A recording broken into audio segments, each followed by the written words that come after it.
أما بعد فأعوذ بالله من الشيطان الرجيم بسم الله الرحمن الرحيم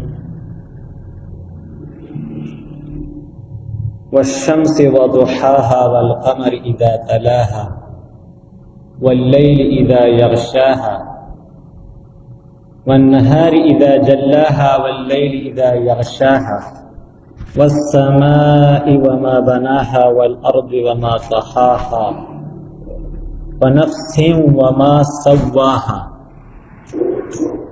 فألهمها فجورها وتقواها قد أفلح من زكاها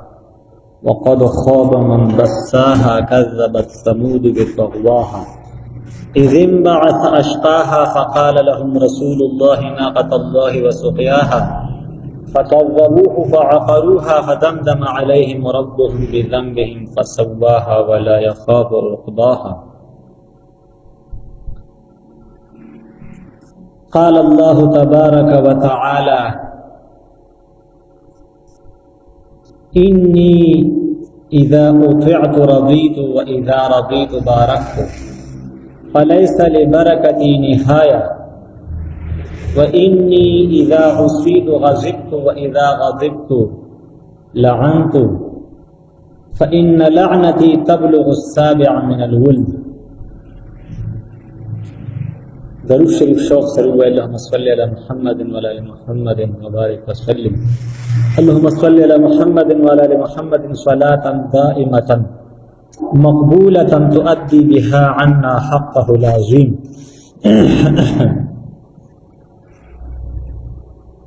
عزتمندو مسلمانانو اوریدونکو،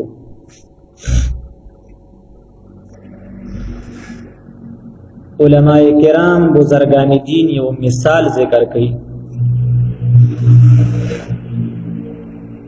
چې چا د شیطان ته شکایتو کو یو قسم ګیلای د شیطان نو کړه چیرته ټول خلق په تکلیف کې چولې دي او څوک په جګړه کړی دي، څوک دی یو بل سره په بدنیته باندې اخته کړي او بدګمانو باندې اخته کړی دي. نو شیطان ورته وی چې زه خو صرف وسوسه ورچوم، گویا چې په دیوال ګوته راکاږم، نور کار د دوی هغه خپل طرف نه، یو بل وجل، یو بل سره بغض حسد کینه ساتل، بدګمانه کول، یو بل ته تکلیفونه ورکول، غلاګانې ډاکې زناونه وغیره، دا بیا د دوی خپل کاری. وی چې راشه چې وی خیمدتا چې زه سکوما او دا خلق سکی. نو دقه کس چې د ځان سره بازار ته بوتو او وی ته یو طرف ته پټ ودرېږه، بس تماشا کوه. بس یو پوجي راغلی او د دکاندار نه سودا کوله او د هغه سره سپی و او دغه دکاندار یو پیشو ساتلې وه دکان کې سره وه. دی شیطان چې کم دی نو په دکان کې څه خواږه ماږه پراته و، ګبین وغیره سبه و، هغه یې کې داسې ګوته وواله او داسې په دیوال باندې راښ کړه او هغه کس ته وی چې ته اوس ګوره ما صرف ګوته راښ کړه، زما کار صرف دا دی، نور ارامیتوب او دا جګړې او څه کول دا د خلکو خپل کار دی. دی خوږوله چې کوم دی نو سماشې پتنګ وغیره حشراتو کې څه شی راغی، خوږوله چې کوم شیزونه راځي نو په دیوال باندې چمچخکۍ ګرځي، دا څوک ته کربوړي وي، څه ته وایي چپکلي، دا کربوړې په دیوال ګرځېدو نو هغه په دغه حشراتو پسې راغی، دا کوم چې خوږوله راغلي وو، میږي وو یار سچي وو. نو دغه ځای کې د دکاندار پیشو وه، نو د هغې پیشو هغې کربوړي ته خیال شو، نو هغه په هغې کربوړي پسې ورمنډه کړه. د پوجي سره سپی و، سودا له راغلی و، نو د هغې سپي پیشو ته خیال شو، نو هغه سپي په پیشو پسې ورمنډه کړه. نو د دکاندار هغه سپي ته خیال شو چې دا خو زما په دې پیشو پسې دا سپی راغی او دا خو خوري مړه کوي لرګي اوچت کړی دی نو هغه سپي لی راتلولې نو سپی په سر لګېدلی دی نو هغه مړ شوی دی د فوجي چې وکتل چې یاره دکاندار زما سپی په سر و او مړ شو نو هغې دکاندار لی سر له راتلولی دی نو دکاندار هم مړ شوی نور دکاندارانو چې دا شور زوږ واورېد او ویې کتل چې یاره فوجي خو زمونږ کس مړ کړی دکانداره نو هغه دکانداران راله هغه فوجي په سر و نو فوجي مړ شو دې خوا یونټ خبر شته د فوجیانو ښه چې بازار والے زمونږ کس مړ کړی فوجي مړ کړی دی بس روغه پلټونو پسې راغلی او هغه ټول چې کوم دی نو دکانداران یې مړه کړي دکاندارانو په فوجیانو ډزې کولي او وخل ټکولو نو په لږ ساعت کې چې کوم دی نو نالۍ د وینو ډکې وبهېدې نو شیطان ورته وی دا وګوره زما کار صرف دومره قدر دی زه صرف ګوته راکاږم نور دا د خلکو خپل غلطي ده او خپل بړاس دی او خپل چې کوم دی شیطاني توب دی نو مقصد مې د خبرې دا دی چې مسلمان به غافله نه وي به حیثیت انسان به حیثیت مسلمان خو بالکل دله غفلت نه دی پکار هر یو کار له دله سوچ پکار دی چې دا کار زه کومه دا خبره کومه دا وینا کوم دا عقیده لرمه دې طرف ته ځم دې طرف ته ګورم دا خبره اورم دا کار ګورم نو چې دا دې وخت کې څه ثمره او فایده لري او شریعت کې روا دی که ناروا دی او آینده کې د دې باندې څه ثمرات او فایدې او نتیجې چې کوم دی نو هغه مرتب کیدی شي او الله پاک هر مسلمان ته د نیک کار کولو حکم کړي دی به لومبې دا ګوري چې دا نیک کار دی او که نه دی او جایز دی او که نه دی او په ما باندې لازم دی او که نه دی امام شعبی رحمت الله علیه نه چا تپوس وکړو تفسیرونو دغه ځای کې اذا ذکروا بآیات ربهم لم يخروا عليها صما وعميانا نو لسمه سپاره کې آیت دی دا غی لاندې لیکلي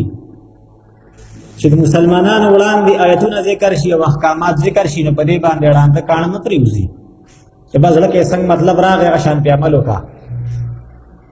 دیم یو مطلب دی بلکې ګوري به چې صحابه کرام او تابعین او اولیاء کرام او صالح کرام ردی څه حیثیت بیان کړي او په څه طریقه باندې بیان کړي او څنګه دی دا کار بے سوچے سمجھے با چې کم دینو هغه کار نه کوي بلکې علی بصیرتن با هغه کار کوي سوچ سمجھ سره به کار کوي مسلمان امام شافعی صاحب نه چاته پوښتنه وکړه چې یاره یو ځای کې خلک په سجده پراته وي او زه ورشم نو زه د هغوی سره په هغه سجده کې شریک کېدی شم که نه وایي نه ته د هغوی سره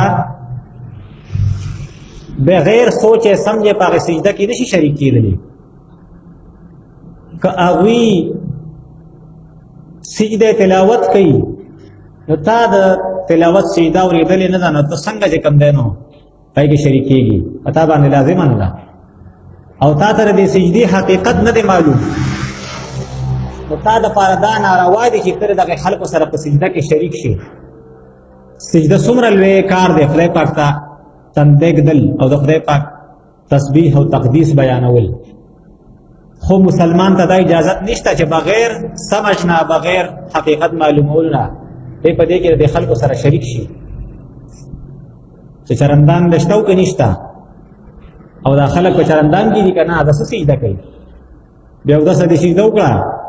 د ایمان د تلو خطره ده پکې چې قصدن کوي نو مسلمان به بغیر سوچ سمجھے هیڅ یو کار نه کوي دی به سوچ فکر سره چلیږي نو ګوري به چې دا کار نیک دی او که نه دی الله پاک فرمایي حدیث قدسي کې چې انی اذا اطعت چې زما تابعداري کوي زما اطاعت کوي چې کله زما اطاعت کیږي نو رضیت زه خوشحالېږم زه راضي کېږم او اذا رضیت کله چې زه راضي شم او خوشحاله شم نو بارک ته زه برکتونه نازلوم یو شی لګي او ډیر خدمتو کی ډیر په کار راشي خلک ویل کده کې برکت دی کنه لسړي لوګ عمر خو ډیر کارونه پکې کړی الکه عمر کې برکت هو لګ وخت او ډیر کارونه پکې سړي وکي نو ویل کده وخت ډیر برکت وخا او لګ فرا کې ډیرو خلکو په کار راشي ډیر خلک ماړ شي ویل کده کې برکت هو او پاتې شي پکې او داسې خادای ودونه مونږ لیدلی چې څومره خلکو له وینا کړی دومره خلکو له پخلی کړی بس ورته ویلي چې بس دونه پخلی پکاريږي ادونه ډېر پاتې شي چې په کورونه ګرځي او ختميږي نه او خو ته چې کم دی نو مصری وو چې ستا دا ځای دومره پټه دی دومره شګه لګي دونه سیمټ او دومره موټه لانټر باتا چې هغه ته بالکل ټک پټک معلومي ارسه او دا غیب وجودم پټرالو شګه او باجری پاتې شي د برکت وي دا مثال شو الله پاک کوئی چې کله تاسو زما اطاعت کوئ زه راضي کېږم زه چې راضي شم زه برکتونه نازلوم او فلیس لبرکتی نهایه زما د برکت انتها نشته هغه بیا ډیر زیات هغه بس نه ختمېدونکي سمجھ او د سوچ نه بالاتر دی او چې الله پاک ته راضي کو او انی اذا غصیت زمانہ فرمانی مکوي ځکه کله چې زمانہ فرمانی کیږي نو غضبت زه خپکیږم ناراضه کیږم په غوسه کې راځم او اذا غضبت لعنت کله چې زه غوسه شم او خپه شم نو بیا لعنت را لېږم لعنت وی د خدای پاک د رحمت نه لري والی دا مخکې برکت ذکر شو نو مطلب دا دی چې هغه برکت ختم شي او فإن لعنتي تبلغ السابع من الولد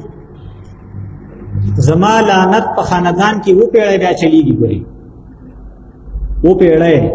ان مجموعي تور د هغه خلکو حالات ډېر ګډوډي بیا نیکان خلک پکې او مجموعي تور ابدنامي او بدعملي او خرابي نو د الله پاک د غضب او د غصې نه ځان پنیکه سر بساتی اوس دا کوم صورت چې ما تلاوت کړم الله پاک کوئی چې ما هر چا زړه کې د نیکه استعدادم دل او د بدیم دل دی و قسمونه مخکې خدای پاک پړلی سورۃ الشمس ما تلاوت کو چې دا چا یو پر تلاوت کو نو دا سه شو چې ټول دنیا صدقه ورکړه دونه ثواب لري دونه فضیلت لري والشمس وضحاها والقمر اذا تلاها و قسمونه خدای پاک پړلی دي در دې د پاره چې مخکې کوم خبره ذکر کیږي نو هغه ډیره ضروری ده چې خلک هغه باندې غور فکر وکړي او مخکې ما وی چې مسلمان به غور نه بغیر غور فکر سمجھ بصیرت نه بده د خلکو سره په سجده کې نه شریکيږي چې خلک په سجده پراته یو دې داسې راشي او سره شریک شي واقعا ما مخکې ذکر کړو دا د آیت لاندې لیکلي داغه وضاحت او مطلب یې کړی دی الله پاک قسم کړلې و شمس په انور قسم کړلې قسم دې په انور باندې و دوحاها او د انور پر رڼا باندې د چاش ټیم ته دوحاوي ان چې بالکل کمال ته ورسی او رڼا بالکل واضح شي او ډیر شي او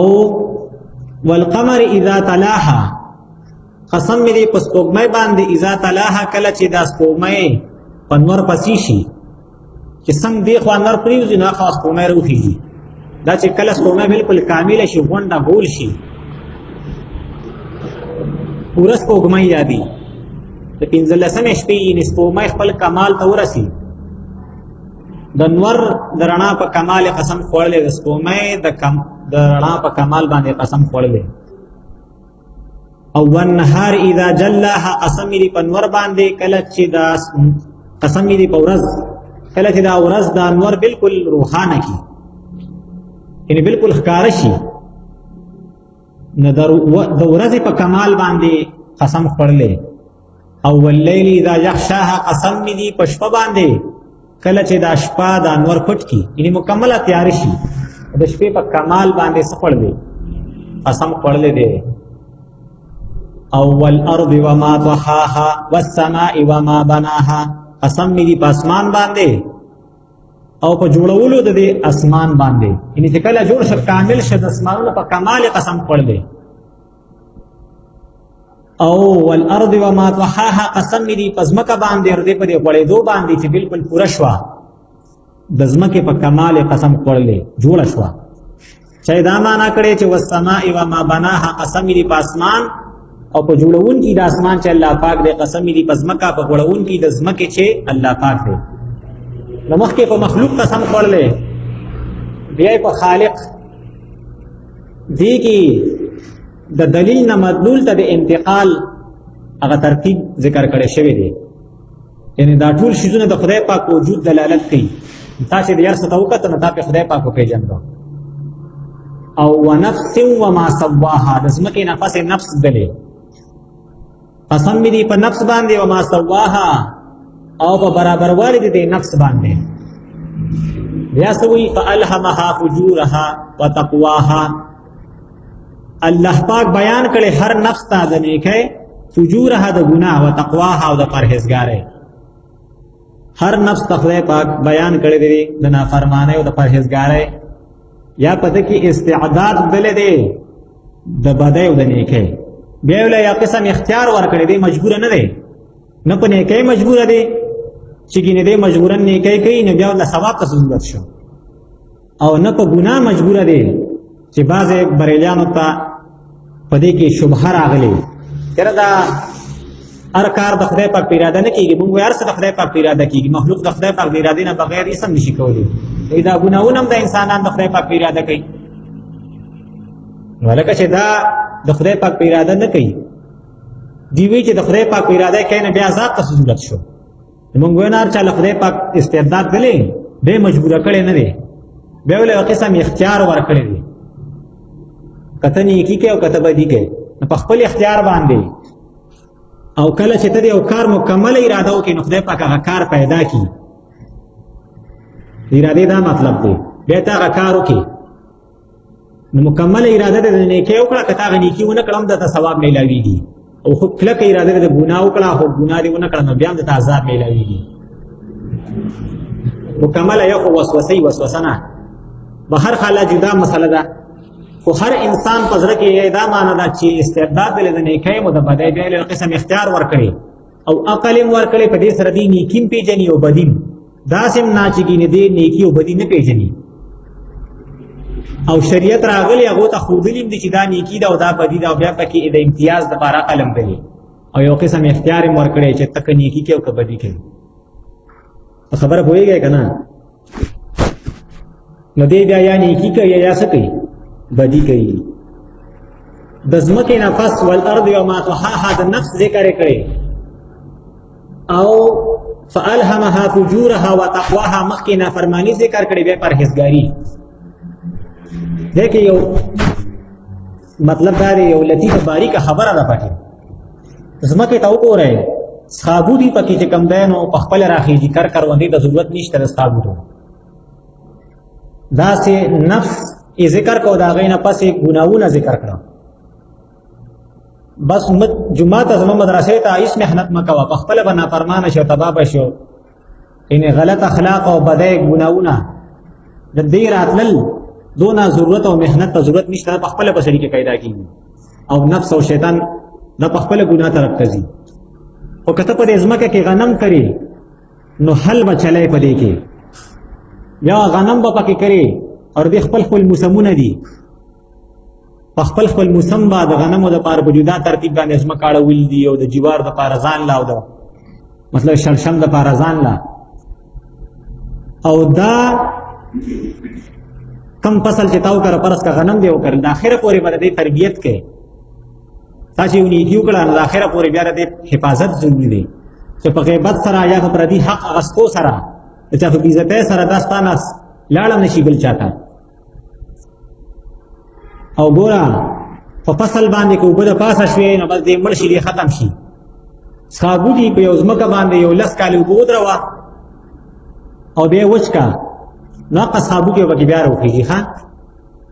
نو کته ارسونه نیک شوی او ګناونه دي بالکل ختم کړه خو بیغمه کېږي باندې د خپل ځان نه بیا هم چاته یو وخت ته غافل شوي نو ستا دا نفس او دا ګناه سر اوچتوي شي او ستا دا نیکۍ او ستا دا څه تباه کوي شي. زمیندار به د خپل فصل نه غافل کېږي نه، تر اخره پورې به د دې خبرګیري کوي چې صابونې راخېږي وباسي به یې ته سره به وتاچي او مطلب دا د دوایي وغیره چې څه دي د دې به خیال ساتي. او څنګه چې زمیندار تر اخره پورې چې مسلمان یې نو په خدای پاک اعتماد ساتي او دعاګانې کوي، خپله قبضه او اختیار په فصل باندې نه ګڼي چې ګینې بس دا اوس یقیني ده ور زما لاس ته راغی، نو داسې تر ځنکدنه پورې به ته چې کوم دی نو په الله پاک باندې اعتماد ساتي د نیکو د توفیق او د ډېر حفاظت د توفیق. ډېر خلک وایي مړه چې بوډاګان شوي به توبه وباسو او با نیکۍ به کوو دا به کوو دا به کوو. دا به زموږ تفسیر کې وویل دا کمعقل دی. ته خیال دارې کېږي چې د نیکو دا توفیق او د توبې دا توفیق زما په لاس کې دی، نه، هر چا په اختیار کې دی د الله پاک نه چې اوس ځوان یې ټیک ټاک یې مازغه د کار کې توبه نه وباسي سمېږي نه. نو بوډاوالي کې داسې د الله وایي د لنفړ خیرات خو نه دی، څوک لامدو خړ یادوي چې په پلیتو لاسو به یې خوري. اوس د خدای پاک سمج فکر درکړی بلا بوډاګان لیدل چې دا یو نیم به داسې چې خدای پاک پې فضل وکړي چې خراب وخت تېر کړي چې بوډا شي نو بس بیا نه په مونځ پوهېږي نه په تلاوت هم. ته به ته یې ګیره پرېږده نو بس دا خبرې به راته نه کوې چې د مرګ خبرې ورته کوې د قبر یې استاد یې هر څه راته وایه خو دا راته مه وایه. ښه دې کې دغې طرف ته اشاره ده چې ښه اخلاق مونځ په ځان کې پیدا کړئ، تلاوت پیدا کړئ، مور او پلار ادب پیدا کړئ، زکات روژه وغیره، د ژبې حفاظت، د نظر حفاظت، د زړه حفاظت، د نظریې حفاظت. دا دې کې مشقت او تکلیف دی پکې. بل ورځ موږ تفسیر کې وې فاعبده واصطبر لعبادته، ثابت قدمی اختیار کا په عبادت د الله پاک. استبار کې مشقت او تکلیف ته اشاره ده چې تاسو همیشه نیکی کوئ او د ګناہوں نه ځان ساتئ. دا داسې آسان کار نه دی، د الله پاک نه غوښتل او بیدارۍ سره چې کوم دی نو خپل نیکۍ باندې دایم او قایم پاتې کېدل. نو څنګه چې زمیندار د خپل فصل نه غافل کېږي، د ځمکې نه پسې د نفس ذکر کړی او بیا د ګناه مخکې کړی دغه نه، داسې مسلمان به غافل نه وي، په هر عمل به ځان پوهه کوي چې دا ټیک څنګه دی غلط څنګه دی او دا په کومه طریقه باندې دی اور دې اوس فایده او نقصان دی وروسته بیا کومه فایده او نقصان دی. تاسو ته ما د آیت هغه ذیل کې چې کوم واقع ذکر وا امام شافعي صاحب نه چاته پوښتنه کو چې یو ځای کې خلک په سجده پراته وي نو زه د هغوی سره په سجده کې شریک کېدی شم نو نشي شریک کېدلی. ښه ته سجدې تلاوت کوي نو تا خو د تلاوت نه دی اورېدلی د سجدې، نو ته سره سجده کوي او حقیقت ته سجدې ته نه دی معلوم نو چې دا ولې دوی په سجده پراته دي او ته په سجده پرېوځې. نو مسلمان به پړندو سترګو په یو لاره باندې نه ځي، دا د نیکۍ ولې نه خبره کوي کې که نه دی به په هغې باندې بصیرت حاصلې ځان یې پوهېږي بیا به څه کوي الله به هغه کار کوي. د مسلمان شان دا دی شریعت نه او دین د اصولو نه دا معلومیږي. ها او ګوري به چې په دې آیت باندې صحابه کرامو څنګه عمل کړي، تابعینو څنګه عمل کړي، تبع تابعینو څنګه عمل کړي. ډېر خلک په دې ځان نه پوهه کوي نو بلا فرقې پیدا شو او بلا خلک پکې لاو شو، څوک پنځپیریان شو، څوک بریلیان شو، څوک جماعت اسلامي والا شو، څوک اهل حدیث شو، څوک جماعت مسلمین او څوک قادیانی. دا ټول د قرآن پاک آیت وي او احادیث برته وي. ها نو مسلمان دا شان نه ده چې ډېر غافل شي، دې چې وده کېږم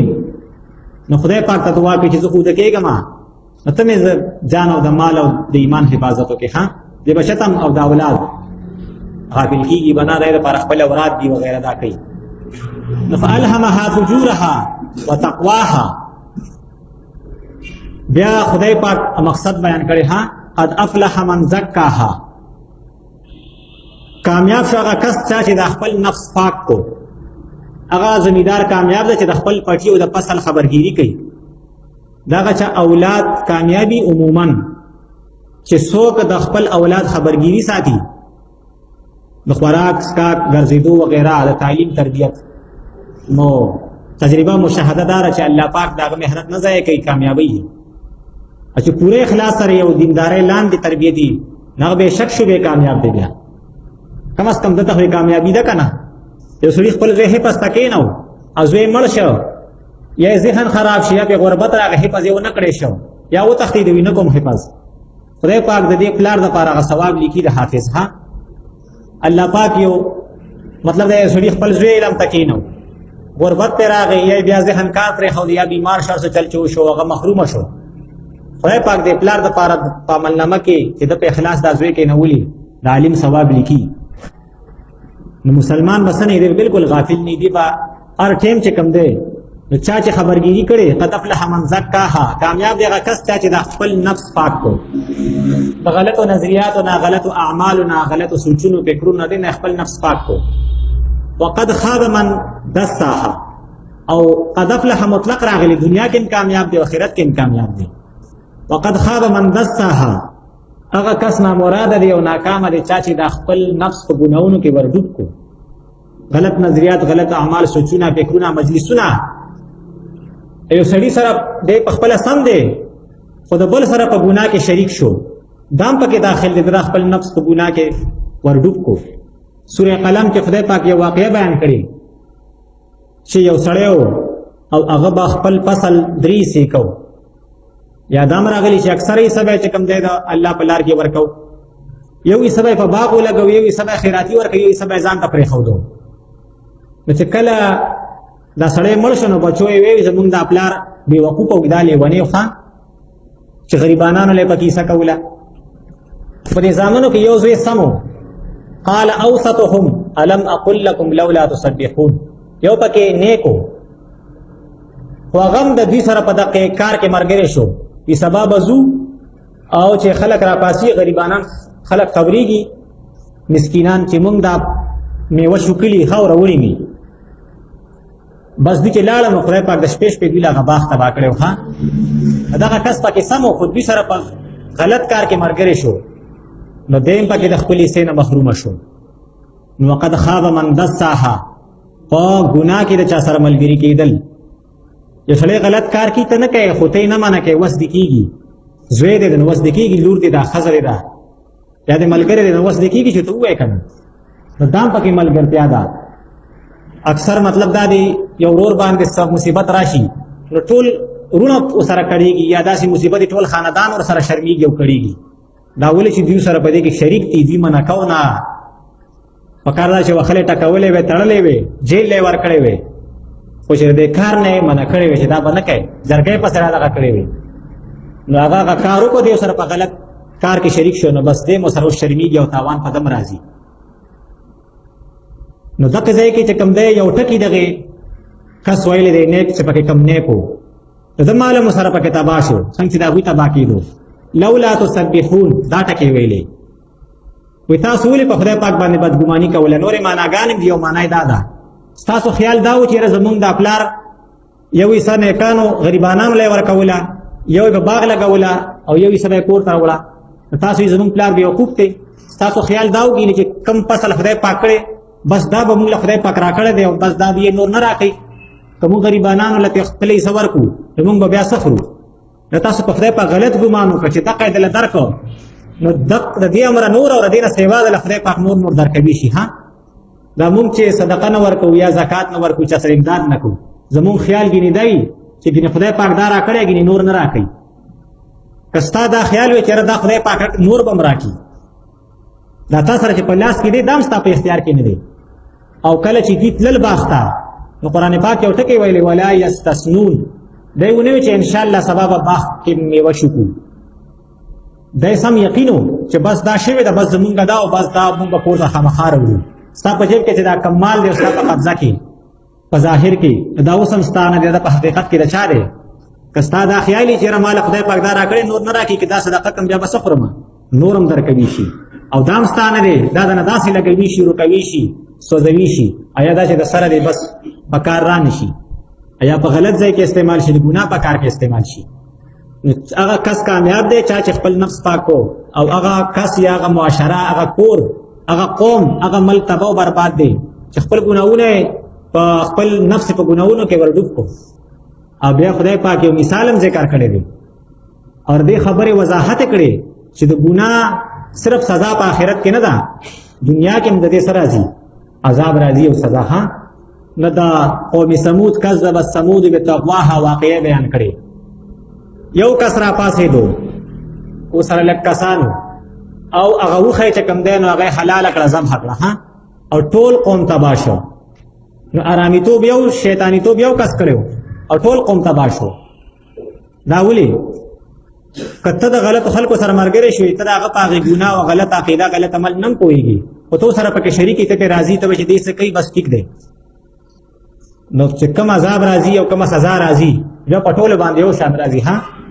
پیغمبرانو واقعیات وګوره قال الملأ کی سردارانو هغه پیغمبر ته دا جواب ورکړه سردارانو دا جواب ورکړه چې عذاب براغه ټول قوم به تباشه. دا ولې چې دا قوم په دغه خلکو پسې شاته ولاړو ها. رن دې ار سړی وګوري چې زه په مفلحینو کې کامیاب خلکو کې ما ان زما نظریه عقیده عمل فعل قول لیدل کتل دا ټیک دي او کنه نفس په ګناوونو کې ورډوب کړي دي. د نیکانو خلکو سره مې تعلق دی او کنه د بدانو سره په بدای کې په ګناه کې شریک یم اگر که په خپل باندې سمم خو چې پاغوی باندې کوم نتیجه او عذاب وغیرہ راځي نو پتا باندې راځي. کذب ثمود بتقواها اذ انبعث اشقاها یو پکې پاسې دوه بدبخته او هغه دغه چې کوم دینو خبره ونه منستا او هغه چې کوم دینو ختم کړه. فقال لهم رسول الله ناقة الله وسقياها فكذبوه فعقروها فدمدم عليهم ربهم بذنبهم فسواها. صرف مطلب بیانو الله پاک وی باندې عام عذاب را وستو او خدای پاک وی ولا يخاف عقباها ما اس پروا و نکړه دا وی هغه عام عذاب. دنیا کې چې باچا قوم له عذاب ورکي هغه سره دا یری چې خلک په بغاوت کوي یا په ما باندې یو سړی عمل کوي شي ما به ملکی زما د حکومت به ختم کوي. خدای پاک چې زدا سه نه ما چې عام عذاب را ولم نو ما سره دا خطر نشته چې ما باندې څوک حمله وکي زمانه څوک بدله واخلي. نو خدای پاک نه څوک تاسو نشي کولای او کله چې یو سړی رونی سي بیا ته خلاصېدل ګور ډیر زیات ګران دي. دې وجنا پیغمبر علیه السلام چې بدا آیت تلاوت کو قد افلح من زکاها دا دعا به کوله اللهم آت نفسي تقواها. خدای پاک زما د نفس ته کوم دنه دا پرهیزګار کې انت مولاها انت ولیها و مولاها وانت خیر من زکاها. نو دا دعا په کار د خدای پاک ما نیک عمل کې ما تقوادار کې ما پرهیزګار کې چې کله بانځنه بار څوک دا سورت تلاوت کوي او بل دا سورت چې ډېر مصیبتونو تکلیفونو په اوقات کې لوستل ډېر چې کوم دنه خو تاثیر لري او هر چا خپل حالت معلوم دی. چا چې یو بیر دا سورت ولوستو سورت الشمس خو مخکې ما وویل چې هر یو کار علی وجه البصیرت په کار دی سمج سوچ سره په کار دی. نو دې سره لږ تفسیر وګوري معنی وګوري دې کې خدای پاک سوی او د عمل کولو کوشش وکړي. یو پیر چې څوک تلاوت کوي نو کل کائنات د صدقې برابر ثواب لري. الله پاک د عمل کولو توفیق راکړي سنت کوي.